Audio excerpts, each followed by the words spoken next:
this is the man who was your #1 star, Jack Hughes, his first career National Hockey League goal, second youngest Devil all time to score in an NHL game. This season, 2 points, the assist against the Rangers, the goal today, 15 shots and -4, as we welcome you back to our perch up top. Here's the goal, guys, and I guess I'll start with this. The coaching staff has a mission here to protect Jack Hughes, but also make sure he's able to flourish. And today he did with his first big contribution. He sure did, Kanji. And what I really like about this is the Devils' power play, by establishing the shooting mentality, opened up these passing seams. And Jack Hughes, big game, family, against his brother, given an opportunity, finds a way to be effective and scores a beautiful goal. And just for him to get that shot off him, that pass had to be hard for Taylor Hall to get it through the Canucks there, through the seam on the power play. Jack Hughes, if you notice, his hands were pretty close together.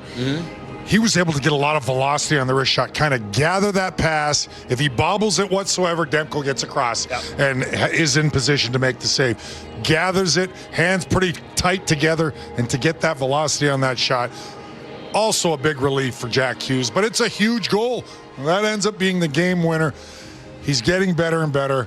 Look, you need to feel good about yourself. Offensive players like points. They need those statistics. But he'd been hitting posts. Things have been coming. He's been skating, making plays.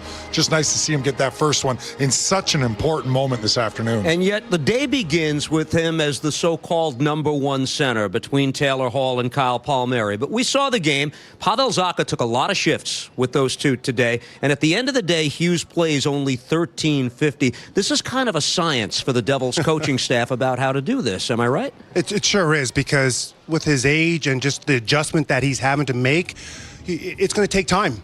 But what I like about it, because of the way Pavel Zacha's been playing, you've been able to move him up and down the lineup. That buys the opportunity and the time for Jack Hughes to be put in situations that that are going to be conducive for him to have success. You can't just throw this kid in here and expect him to come in and just light up the league, right? It's going to take time. And look, we talked about it in the pregame, also with Hischier.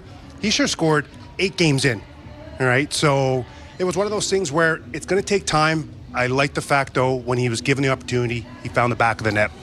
He did, and you're right. Pavel Zacha is a very responsible 200-foot player. He's experienced now in this league, so depending on the situation, face-offs in the zone, well, maybe Jack's not out there yet.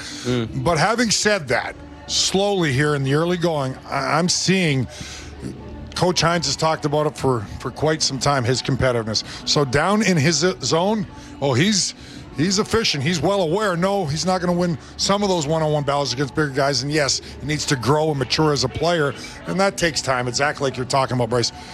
He's going to be very capable there, but right now you have to make sure you put him in the right situations to succeed. And he did that on the power play, but they got contributions. Just watching this team play the last few games, I mean, the tape doesn't lie. I'm sure they're going to look at it. The compete level, everything, the intensity, the desperation went up a few decibels, and that's the reason they won these 2 hockey games. All right, so I'm talking to 2 old-time defensemen here who probably value winning a low-scoring, 1-goal game as much as anybody. The forwards had a lot to do with this as well. Talk about the Devils' 4th line today, which was centered by Kevin Rooney. John Hayden gets a shot. Miles Wood is part of this group. You noticed them today, guys. He sure did. They drew 2 offensive zone penalties as well.